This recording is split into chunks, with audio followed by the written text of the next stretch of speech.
حضرت عثمان رضی اللہ عنہ کا دور خلافت کے اہم واقعات۔ خلافت صدیقی رضی اللہ عنہ میں اسلامی فتوحات کا سلسلہ جاری ہوا۔ خلافت فاروقی میں پورے مشرقی وسطیٰ میں پھیل گیا۔ خلافت عثمانی میں زمین کے کنارے کو چھونے لگا۔ مشرق و مغرب کی مملکتیں اسلامی حکومت کے تحت آ گئیں۔ کابل سے مراکش تک خلافت عثمانی کا پرچم لہرانے لگا اور پوری مملکت اسلامی میں اسلام کا حیات بخش نظام قائم ہو گیا۔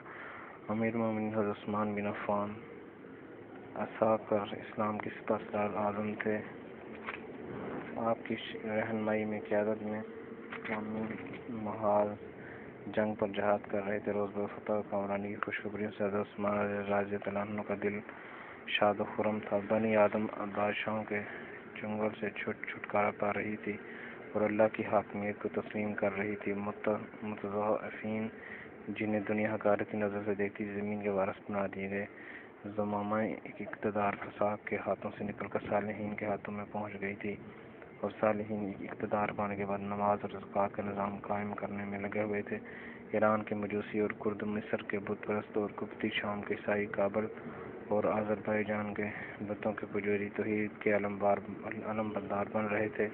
اسلام کے چشمہ صافی سے سیراب ہو رہے تھے۔ خلافت عثمانی رضی اللہ عنہ اسلامی فتوحات کے عروج کا زمانہ تھا۔ قابل افسر اور بہادر سپاہی پرچم اسلام کے تحت مصروف جہاد تھے۔ امیر المومنین حضرت عثمان رضی اللہ عنہ کابل سے مراکش تک پھیلی ہوئی عظیم سلطنت کے اعلی قدر حکمران تھے۔ اگر باغی گروہ ایک سوچے سمجھے ہوئے منصوبے کے تحت بغاوت نہ کرتا تو اسلامی فتوحات کا سیلاب پورے یورپ پر چھا جاتا اور یہودیت کے عیسائیت کو منہ چھپانے کے لیے زمین میں کہیں جگہ نہ ملتی۔ باغیوں کا منصوبہ کامیاب ہو گیا اور حضرت عثمان رضی اللہ عنہ کی شہادت کے بعد اسلامی فتوحات کا سلسلہ یک لخت بند ہو گیا۔ اسلامی قوت جو دشمنان اسلام کی سرکوبی میں لگی ہوئی تھی باہمی جنگ و جدال میں ضائع ہونے لگی۔ بغاوت کی تیاریاں۔ حضرت عثمان رضی اللہ عنہ کے ابتدائی 6 سال خاموشی سے گزر گئے۔ کہیں دنگ و فساد نہیں ہوا، کہیں سے کوئی صدائے احتجاج بلند نہیں ہوئی، کوئی شکایت سنی نہیں گئی۔ خلیفہ کے افعال و اعمال پر، اس کی پالیسیوں پر نکتہ چینی نہیں کی گئی۔ لوگ حضرت عثمان رضی اللہ عنہ کے طرز حکومت سے خوش تھے اور رعایا عدل عثمانی رضی اللہ عنہ کا نظارہ اپنی آنکھوں سے دیکھ رہی تھی، لیکن مدینہ سے دور مصر، کوفہ اور بصرہ میں اسلامی حکومت کے خلاف سازش کی کھچڑی پک رہی تھی۔ حضرت عثمان رضی اللہ عنہ کے خلاف الزامات کی فہرست تیار کی جا رہی تھی۔ مفسدین کی ایک جماعت بغاوت کی تیاری میں مصروف تھی۔ اس سازش کے پیچھے اسلام کی دیرینہ دشمن طاقت یہودیت اپنا کام کر رہی تھی۔ یہودی دماغ اس کے تانے بانے جوڑنے میں مصروف تھا اور اچانک مدینہ پر حملہ آور ہو کر خلیفہ اسلام کو شہید کر کے اسلامی حکومت کو ختم کر دینا اور وحدت اسلامی کا پردہ چاک کر دینا چاہتا تھا۔ مدینہ کے باغی گروہ مدینہ کی طرف روانہ ہوا۔ جب مدینہ 3 منزل پر رہ گیا تو بصرہ کے کچھ لوگ سو خشب کی منزل پر ٹھہر گئے۔ اہل کوفہ کے کچھ اہواز کے ایک مقام پر ٹھہرے۔ مصری ٹولہ ذوالمردہ مقام ٹھہرا۔ یہ سب لوگ واپس آ گئے اور ظاہر کیا کہ وہ واپس جا رہے ہیں۔ وہ ذو خشب اور آواز کے مقامات سے ہٹ گئے اور اپنی لشکری خیموں میں پہنچ گئے جو مدینہ سے 3 میل کے فاصلے پر تھا۔ باغی لوگ یہ چاہتے تھے کہ اہل مدینہ منتشر ہو جائیں، اس کے بعد یہ لوگ لوٹ کر حملہ کر دیں۔ چنانچہ یہی ہوا، اہل مدینہ انہیں جاتے دیکھتے ہوئے منتشر ہو گئے اور جب اہل مدینہ اپنے گھروں میں پہنچ گئے تو باغی لوگ واپس آ گئے۔ مدینہ پہنچ کر اس کے گرد و نواح میں اپنی ناگہانی تکبیروں سے اہل مدینہ کو حیران کر دیا اور حضرت عثمان رضی اللہ عنہ کا چاروں طرف سے محاصرہ کر کے خیمہ زن ہو گئے۔ انہوں نے کہا جو ہتھیار نہیں اٹھائے گا وہ پناہ میں ہے۔ حضرت عثمان رضی اللہ عنہ کی تقریر۔ مدینہ میں مصری باغیوں کے آنے کے بعد جب جمعہ کا دن آیا تو حضرت عثمان رضی اللہ عنہ نکلے اور مسلمانوں کو نماز پڑھائی۔ پھر ممبر پر چڑھ کر آپ نے فرمایا، اے دشمنوں، تم اللہ سے ڈرو۔ بخدا اہل مدینہ اچھی طرح جانتے ہیں کہ رسول اللہ صلی اللہ علیہ وسلم نے اپنی زبان مبارک سے تم لوگوں کو ملعون قرار دیا ہے، اس لیے تم نیکی کے ذریعے گناہوں کو مٹاؤ، کیونکہ اللہ بزرگ و برکت و برائی کو نیکی کے ذریعے ہی مٹاتا ہے۔ محمد بن مسلمہ نے کھڑے ہو کر کہا، میں اس بات کی گواہی دیتا ہوں۔ حضرت عثمان رضی اللہ عنہ پر سنگ باری۔ انہیں حکیم بن جبلہ نے پکڑ کر بٹھا لیا۔ پھر حضرت زید بن ثابت رضی اللہ عنہ کھڑے ہوئے۔ انہیں دوسری طرف سے آ کر محمد بن ابی قطیرہ نے بٹھا دیا۔ اس کے بعد ہنگامہ بڑھ گیا۔ حضرت ابن عمر رضی اللہ عنہ سے روایت ہے کہ ججا غفاری حضرت عثمان رضی اللہ عنہ کی طرف لپکا اور حضرت عثمان رضی اللہ عنہ منبر پر خطبہ دے رہے تھے۔ عصا آپ کے ہاتھ سے چھینا اور اس عصا سے آپ نعوذ باللہ آپ کے گھٹنا پر مارا اور آپ کا گھٹنا پھوڑ دیا اور عصا ٹوٹ گیا۔ جہجہ پر بھی 1 سال نہیں گزرا تھا کہ اللہ پاک نے اس کے ہاتھ میں آکلہ کینسر کی بیماری کر دی جس سے یہ مر گیا۔ تبری کی روایت ہے کہ لوگ بھڑک اٹھے اور وہ لوگوں کو پتھر مارنے لگے یہاں کہ انہیں مسجد سے نکال دیا۔ باغیوں نے حضرت عثمان پر بھی سنگ باری کی یہاں تک کہ آپ رضی اللہ عنہ ممبر سے بے ہوش گر پڑے اور انہیں اٹھا کر گھر پہنچایا گیا۔ جب حضرت عثمان رضی اللہ عنہ بے ہوش ہو کر گھر پہنچا دیے گئے تو علی رضی اللہ عنہ، طلحہ رضی اللہ عنہ اور زبیر رضی اللہ عنہ ان کی عیادت کے لیے آئے اور اظہار افسوس کیا اور پھر وہ سب اپنے گھروں کو چلے گئے۔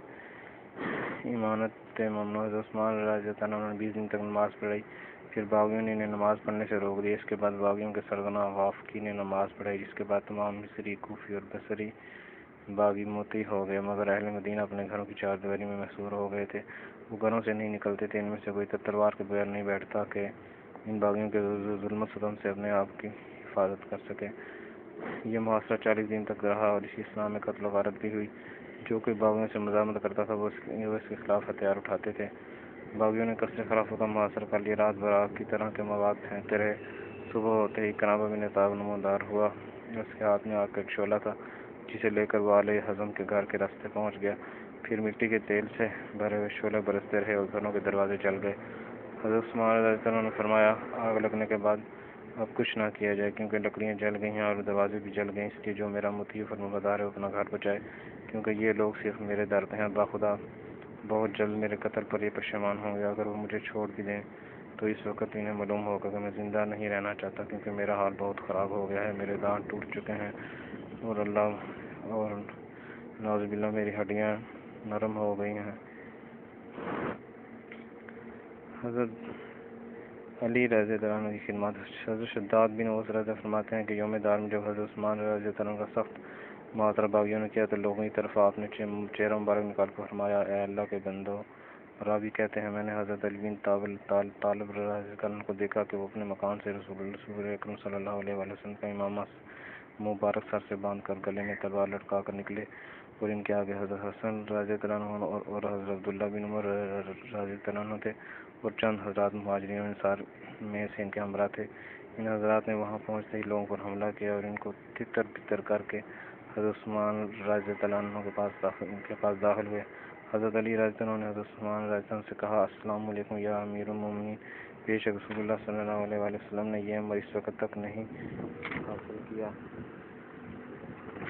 حاصل کیا جب تک آپ صلی اللہ علیہ وسلم نے اپنے ہمراہیوں سمیت ان کا مقابلہ جو شکست کھانے والے تھے نہ کر لیا، اور میرا خدا کی قسم اس قوم کے متعلق اس کے سوا اور کوئی گمان نہیں کہ یہ تمہیں قتل کرنے والے ہیں، یہ شہید کرنے والے ہیں۔ آپ ہم کو حکم دیجئے ان سے لڑیں۔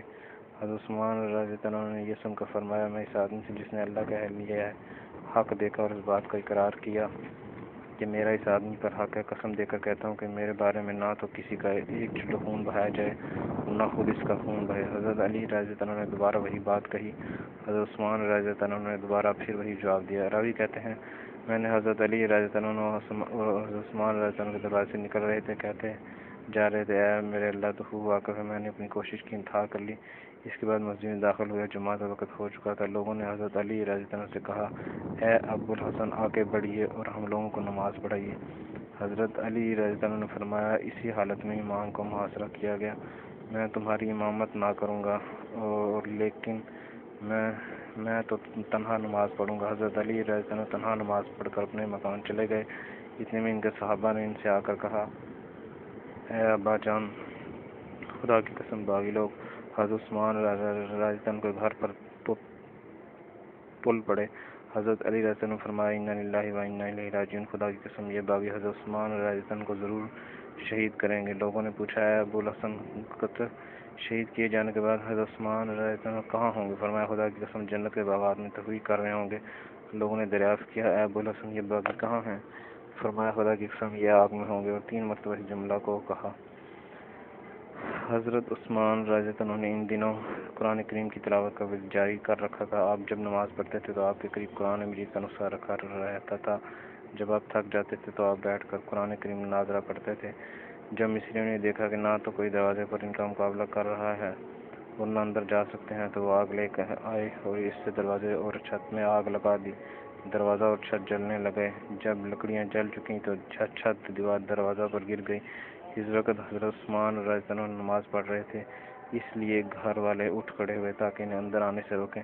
سب سے پہلے ان کے مقابلے کے لیے حضرت مغیرہ بن اخنس نکلے۔ وہ رجزیہ اشعار پڑھ رہے تھے اور اپنی شجاعت کا اظہار کر رہے تھے۔ حضرت حسن بن علی بھی رجزیہ شعر پڑھ رہے تھے، باہر نکلے۔ اسی طرح محمد بن طلحہ سعید بن العاص بھی رجزیہ اشعار پڑھتے ہوئے نمودار ہوئے۔ آخر میں حضرت عبداللہ بن زبیر نکلے۔ حضرت عثمان رضی اللہ عنہ نے انہیں حکم دیا کہ وہ وصیت کے مطابق اپنے والد کے پاس چلے جائیں۔ انہوں نے یہ بھی حکم دیا کہ آپ لوگ حضرت عثمان رضی اللہ عنہ کے ساتھیوں کو اپنے اپنے گھر جانے کی ہدایت کریں۔ چنانچہ حضرت عبداللہ بن زبیر آخر میں آئے اور لوگوں کو عثمان رضی اللہ عنہ کی حمایت کرنے کے لیے آخر دم تک امادہ کرتے رہے تاکہ وہ لوگ شہید ہو گئے۔ جب باغیوں نے دروازہ جلایا تو حضرت عثمان رضی اللہ عنہ نماز پڑھ رہے تھے۔ آپ نے سورت شروع کر رکھی تھی، طٰہٰ ہم نے قرآن کریم اس لیے تم پر نازل نہیں کیا کہ تم بدبخت رہو۔ آپ بہت زود خواں تھے۔ آپ تلاوت میں نہ غلطی کرتے تھے اور نہ اٹکتے تھے، یہاں تک کہ آپ نے ان لوگوں کے پہنچتے ہی پہلے نماز ختم کر لی تھی۔ پھر آپ بیٹھ کر قرآن کریم کی تلاوت فرمانے لگے اور آیت تلاوت فرمائی، یہ وہ مسلمان ہیں جب جو لوگ ان سے کہتے ہیں لوگ دشمن تمہارے لیے اکٹھے ہو گئے ہیں، تم ان سے ڈرو، تم تو ان کا ایمان بڑھ جاتا ہے اور وہ کیا ہی اچھا کارساز ہے، اور وہ یہ کہتے ہیں اللہ ہمارے لیے کافی ہے اور کیا ہی اچھا کارساز ہے۔ عبدالرحمن بن محمد روایت کرتے ہیں کہ محمد بن ابی بکر عمرو بن اعظم کے گھر سے حضرت عثمان رضی اللہ عنہ کے گھر کی دیوار پر چڑھ گئے۔ اس کے ساتھ کنانہ بن بشر، سودان بن حمران اور عمرو بن الحق تھے۔ انہوں نے حضرت عثمان رضی اللہ عنہ کو اپنی بیوی نائلہ کے پاس پایا۔ آپ قرآن مجید دیکھ کر سورہ بقرہ تلاوت کر رہے تھے۔ محمد بن ابی بکر نے آگے بڑھ کر حضرت عثمان رضی اللہ عنہ کی داڑھی پکڑ لی، نعوذ باللہ، کہا اے بوڑھے بیوقوف، اللہ نے تمہیں ذلیل و رسوا کر دیا۔ حضرت عثمان رضی اللہ عنہ نے جواب دیا، میں بوڑھا بیوقوف نہیں، میں بلکہ اللہ کا بندہ اور امیر المومنین ہوں۔ محمد بن ابی بکر نے کہا معاویہ رضی اللہ عنہ اور دوسرے لوگ تیرے کام نہیں آئے۔ حضرت عثمان رضی اللہ عنہ نے فرمایا اے میرے بھتیجے، تو میری داڑھی چھوڑ دو، تمہارا باپ اسے نہیں پکڑتا تھا، اور اس پر اس نے داڑھی چھوڑ دی۔ اس کے بعد کئی لوگ آ گئے، کسی نے تلوار ماری، کسی نے زد و کو کیا، ایک شخص بھالا لے کر آیا اور ان سے حملہ کیا، خون نکل کر قرآن مجید پر بہنے لگا۔ اس کے باوجود یہ سب آپ کو شہید کرنے سے ڈرتے تھے، چونکہ آپ عمر رسیدہ تھی، اس لیے اس حالت میں بے ہوش ہو گئے۔ اتنے میں دوسرے لوگ بھی آ گئے۔ جب انہوں نے آپ کو بے ہوش دیکھا تو انہوں نے آپ کی ٹانگ کو پکڑ کر گھسیٹا۔ اس پر حضرت نائلہ اور ان کی بیٹیاں چلانے لگیں۔ نجبی نے اپنی تلوار نکال لی، اسے آپ کے شکے مبارک میں گھونپنا چاہا، نعوذ باللہ، مگر نائلہ نے اس وار کو روکا جس سے اس کی انگلیاں کٹ گئیں۔ اس کے بعد اس نے تلوار ان کے سینے پر ماری اور غروب آفتاب سے پہلے حضرت عثمان رضی اللہ عنہ شہید ہو گئے۔ حضرت عامر شعبی کی روایت ہے کہ حضرت عثمان رضی اللہ عنہ اپنے گھر میں 22 دن تک محصور رہے اور رسول اللہ صلی اللہ علیہ وسلم کی وفات کے 25واں سال 18 ذوالحجہ کی صبح کو شہید ہوئے۔ ابو موشی کی روایت ہے کہ حضرت عثمان رضی اللہ عنہ جمعہ کے دن بتاریخ 18 ذوالحجہ 35 ہجری کو شہید ہوئے۔ ان کی مدت خلافت 12 سال سے 12 دن کم تھی۔ سیف کی روایت ہے کہ حضرت عثمان رضی اللہ عنہ جمعہ کے دن بتاریخ 18 ذوالحجہ 35 ہجری کو شہید ہوئے۔ حضرت عمر رضی اللہ عنہ کی شہادت کے بعد وہ 11 سال 11 مہینے اور 22 دن خلیفہ رہے۔ محمد بن عمر کا بیان ہے کہ حضرت عثمان رضی اللہ عنہ کی عمر شہادت کے وقت 82 سال تھی۔ مخزمہ بن سلمان والی نے بھی ان کی عمر 82 سال بتائی ہے۔ صالح بن کیسان کا بیان ہے ان کی عمر 82 سال سے چند مہینے زیادہ تھی۔ عبداللہ بن سعدہ کی روایت ہے کہ حضرت عثمان رضی اللہ عنہ شہید ہوئے تھے، ان کی لاش مبارک 2 راتوں تک وہیں رہی، لوگ اسے دفن نہیں کر سکے۔ پھر اس لاش کو ان 4 اشخاص نے اٹھایا، نمبر 1 حکیم ابن حزام، نمبر 2 جبین بن معطم، نمبر 3 نیاز بن مکرم، نمبر 4 ابو ذہن بن حذیفہ۔ جب آدھی رات ہوئی تو مردان حضرت عثمان رضی اللہ عنہ کے گھر آئے۔ وہاں زید رضی اللہ عنہ بن ثابت، حضرت علی رضی اللہ عنہ بن عبید اللہ، حضرت علی رضی اللہ عنہ، حضرت حسن اور حضرت کعب رضی اللہ عنہ بن مالک اور دیگر صحابہ پہنچے۔ جنازے کے مقام پر عورتیں اور بچے بھی تھے۔ پھر وہ حضرت عثمان رضی اللہ عنہ کے جنازہ کو لائے اور مردان نے اس پر نماز جنازہ پڑھائی۔ پھر وہاں سے وہ بقیع کے قبرستان لے گئے اور وہاں حشر خوف کے مقام کے قریب انہیں دفن کر دیا۔ حضرت عثمان رضی اللہ عنہ کو غسل نہیں دیا گیا تھا، انہیں انہی کپڑوں میں اور خون میں کفنایا گیا۔ حضرت شعبی کی روایت ہے کہ حضرت عثمان رضی اللہ عنہ رات کے وقت مدفون ہوئے اور مردان بن الحکم نے ان کی نماز جنازہ پڑھائی۔ ان کے پیچھے ان کے صاحبزادہ حضرت نائلہ بنت فرافضہ روتی ہوئی نکلی۔ شہادت عثمانی کے ثواب۔ خلافت عثمانی کے ابتدائی 6 سال بڑے امن و امان سے گزرے، لیکن آخری 6 سال بد امنی، شور و فتنہ سمانے کا دور تھا، جس نے اس اسلامی وحدت کو پراپا